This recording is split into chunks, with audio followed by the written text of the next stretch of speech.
Welcome to Byte-Sized Tech, where we blend casual conversations with insightful discussions on the latest in technology and gadgets. Today, we've got a pretty interesting mix of topics, from iPhones potentially going portless, to VR tackling speech anxiety, to a showdown between LiDAR and camera-based systems in self-driving cars. Sounds like fun. Yeah, should be a good one. So first up, let's talk about the iPhone 17 Air. Okay. Rumor has it that Apple initially wanted to go completely portless with this model. Really? Yeah, can you imagine a phone with absolutely no ports? Wow, that's a pretty radical move, even for Apple. It seems they ultimately had to include a USB-C port, likely due to those EU regulations we've all heard about, but it definitely gives us a glimpse into their vision for the future. It does make you think, though, what a completely portless phone would mean for everyday use. We'd be relying solely on wireless charging and data transfer? Right. How practical would that be? Well, think about it. Wireless charging is already becoming increasingly common, and we're seeing advancements in data transfer technologies like Bluetooth and Wi-Fi that could potentially handle larger files. It might not be as far-fetched as it sounds. True, but there are still limitations with wireless tech. Imagine trying to quickly transfer a huge video file wirelessly. Oh, yeah. It could take forever. Plus, what if your battery dies and you don't have a charging pad handy? It's definitely a trade-off between sleek design and practicality. Yeah. I guess we'll have to wait and see how Apple addresses those challenges if they do eventually release a fully portless phone. Yeah, it's a fascinating design challenge for sure, and it really forces us to consider how we interact with our devices on a fundamental level. Okay, let's shift gears from the sleek world of iPhones to something a bit more out of this world. Astronauts Butch Wilmore and Suni Williams are finally returning to Earth after an unexpectedly long mission on the International Space Station. Oh, wow. Yeah. Their mission was initially planned for just 8 days, but it ended up stretching to 9 months due to technical issues with their Boeing Starliner spacecraft. Talk about an extended stay. 9 months in space. I can't even imagine what it would be like to adapt back to life on Earth after that. I know, it's crazy. Ah! Well, a relief crew arrived on Sunday, and Wilmore and Williams are scheduled to return on Tuesday. I'm sure they're eager to get back to gravity, family, and maybe a nice hot shower. Definitely. Speaking of adapting to new situations, let's talk about a technology that's helping people overcome one of the most common fears out there: public speaking. You're talking about virtual reality, right? Exactly. VR isn't just for gaming anymore. Researchers at the University of Cambridge have developed a VR system that's been incredibly effective in helping people conquer their fear of public speaking. They're claiming a 100% success rate with students at Cambridge and UCL. Wow, 100%. That's impressive. How does it work? Well, the VR system simulates a realistic public speaking environment, allowing users to practice their presentations in front of a virtual audience. This helps them get comfortable with the experience and build confidence before facing a real crowd. What's even more impressive is that you don't need an expensive VR headset to use this system. That's fantastic news. It could potentially make this type of therapy accessible to a much wider audience. Absolutely. It makes you wonder what other anxieties or phobias could be addressed using this technology. It's an exciting area of exploration, for sure. Speaking of pushing boundaries, let's move on to a topic that's been generating a lot of buzz: self-driving cars. Okay, buckle up. Because this is where the debate between LiDAR and camera-based systems gets really interesting. Right, it's a battle for the future of autonomous vehicles. LiDAR? LiDAR uses lasers to create incredibly detailed 3D maps in real time, allowing cars to see their surroundings with incredible precision. Tesla, on the other hand, has been championing a camera-only approach. And to really put these systems to the test, former NASA engineer Mark Rober, who's known for his popular YouTube videos, conducted some pretty compelling real-world experiments.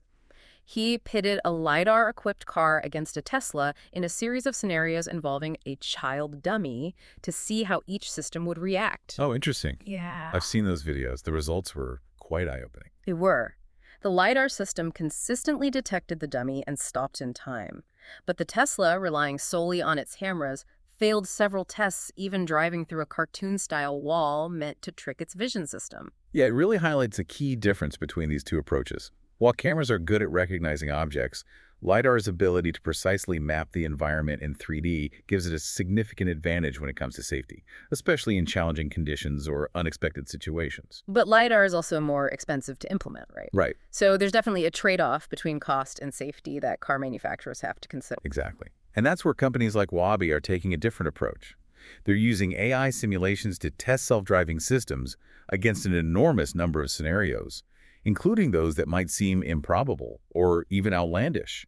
Right. It's like training these systems in a virtual world where anything is possible. That's fascinating. So it's like giving the self-driving system a driver's ed course on steroids, preparing them for all sorts of crazy situations they might encounter on the road. Do you think this kind of extensive simulated training is the key to ensuring the safety and reliability of autonomous vehicles? It's definitely a promising approach. By exposing self-driving systems to a wider range of scenarios and simulation, we can identify potential weaknesses and improve their ability to handle the unexpected. It's a crucial step in building trust and confidence in this technology. It makes you wonder what the future holds for self-driving cars. Will we see a world where LiDAR dominates, or will cameras continue to play a role? What factors do you think will be most important for consumers when choosing a self-driving car? That's a great question, and one that we'll continue to explore as this technology evolves. But for now, let's take a quick break and come back with more bite-sized tech insights. Sounds good to me. Welcome back to Bite-Sized Tech. Okay, so we've talked about iPhones, astronauts, and self-driving cars. Now let's jump into a topic that's both exciting and a little bit unsettling, AI writing scientific papers. Yeah, this is where things start to get really interesting and potentially a little bit blurry. Exactly.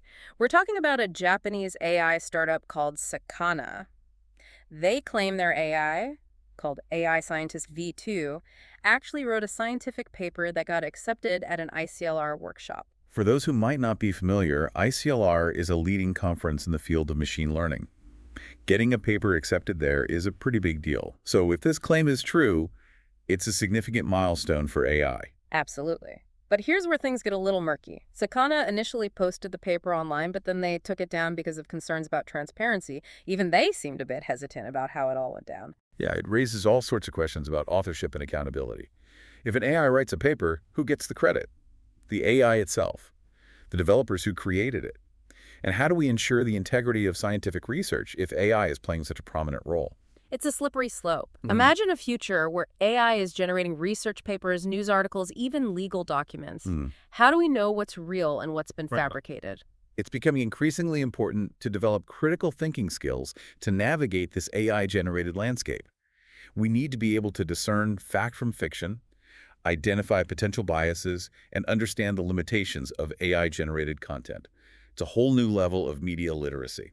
Okay, let's shift gears from the heavy stuff to something a little lighter. Let's talk gadgets. Remember Technics, the company behind those iconic SL1200 turntables? Of course, those are classics. What about them? Well, their design has inspired a new wristwatch. And this isn't your typical smartwatch. It's a mechanical watch with design elements that pay homage to the SL1200. Think sleek black finish, brushed metal accents, and a face that resembles a turntable platter. That's pretty cool.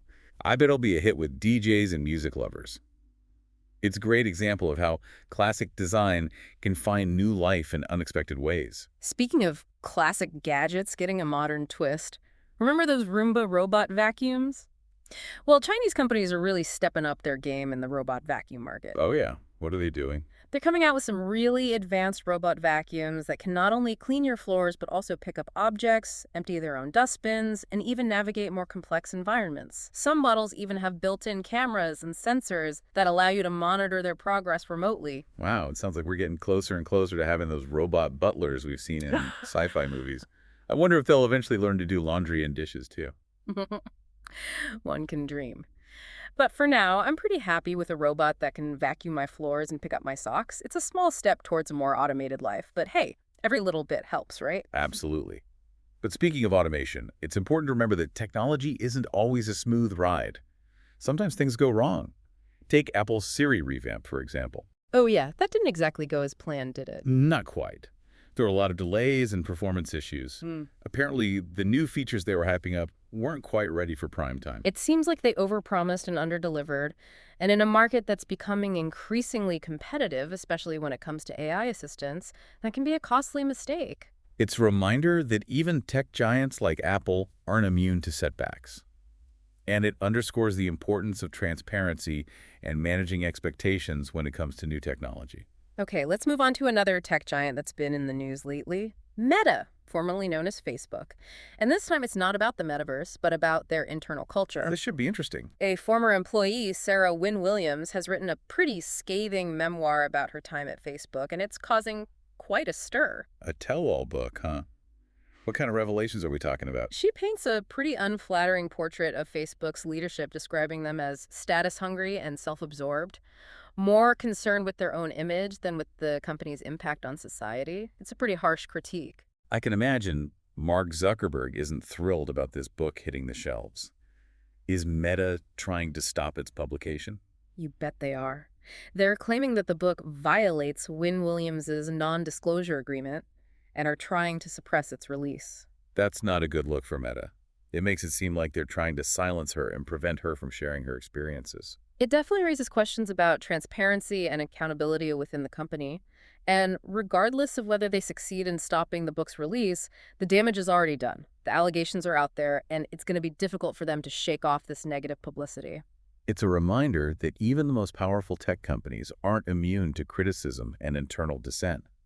And in today's world where information spreads so quickly, it's becoming increasingly difficult to control the narrative. Okay, let's switch gears again and talk about a tech trend that's both fascinating and a little bit scary: AI voice cloning. Wait, what?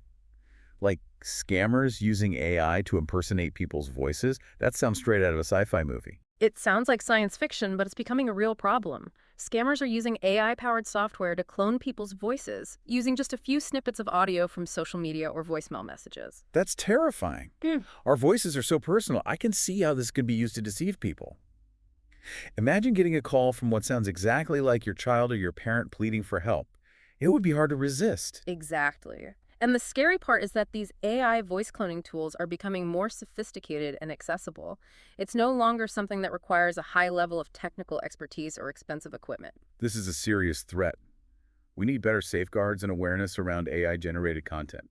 People need to be educated about the potential for voice cloning and how to identify these scams. I agree. We need to be extra vigilant and skeptical, especially when it comes to financial transactions or requests for sensitive information over the phone. If something feels off, trust your gut. Absolutely. If you ever receive a call from someone claiming to be someone you know and you have any doubts, don't hesitate to verify their identity through other means. A simple text message or a callback to a known number can often expose a scam. Great advice. Now for our final segment, let's take a step back from all the cutting-edge tech and revisit a relic from the past: payphones. Payphones, I thought those were extinct. You'd be surprised. There are still a few out there, and some of them are actually getting a lot of use. There's a fascinating story about a couple of payphones in Vancouver that have become a lifeline for people in the community who don't have access to cell phones or reliable internet. That's really interesting. It's a reminder that not everyone has access to the latest technology, and sometimes those old-school solutions can still serve a valuable purpose. It speaks to the importance of digital inclusion and making sure everyone has the tools and resources they need to participate in society. Technology can be a powerful force for good, but only if it's accessible to everyone. Okay, ready for one last dive into the world of cutting-edge robotics? Always. What do we got? So we've covered a lot of ground today, from portless phones to AI scams, but before we wrap up, I want to talk about something that feels straight out of science fiction: humanoid robots. Yes, the robots are coming. But hopefully not in a Terminator kind of way, right? Right. We're talking about robots designed to work with humans, not against them. There's this company called Figure, and they're developing humanoid robots to work in all sorts of industries like warehouses, manufacturing, even retail and hospitality. Humanoid robots serving as coffee. That's a future I'm not sure I'm ready for. Yeah. What's driving this push for humanoid robots as opposed to more specialized machines? Well, Figure is betting on versatility. These robots are designed to be adaptable and learn new skills. Think of them like a human apprentice who can be trained for different tasks. Plus, they're building a facility called Both HQ that can churn out up to 12,000 of these robots a year. 12,000 robots a year. That's a massive scale. And here's the thought. They're actually using robots to help build more robots. It's automation on a whole new level. It's robots all the way down. But on a serious note, this raises some big questions about the future of work. If robots are getting this capable, what happens to human jobs? It's a valid concern. Some people fear mass unemployment as robots take over more tasks. But others argue that robots will create new jobs, freeing up humans to focus on things that require creativity, critical thinking, and emotional intelligence. It's a complex issue, and there's no easy answer. We'll need to adapt and find ways to upskill and retrain workers for this evolving landscape. But maybe, just maybe, if robots take care of the mundane and repetitive tasks, we'll have more time to focus on the things that truly matter, like our passions, relationships, and making a positive impact on the world. That's a hopeful vision. And who knows, maybe with robots handling the heavy lifting, we'll finally have time to learn that new skill, write that book, or simply relax and enjoy life a little more. And that's a future I can definitely get behind. Well, that's all the time we have for today's deep dive into the world of tech. It's been a fascinating journey, as always. I agree. Thanks for joining us, and be sure to tune in next time for more bite-sized tech insights.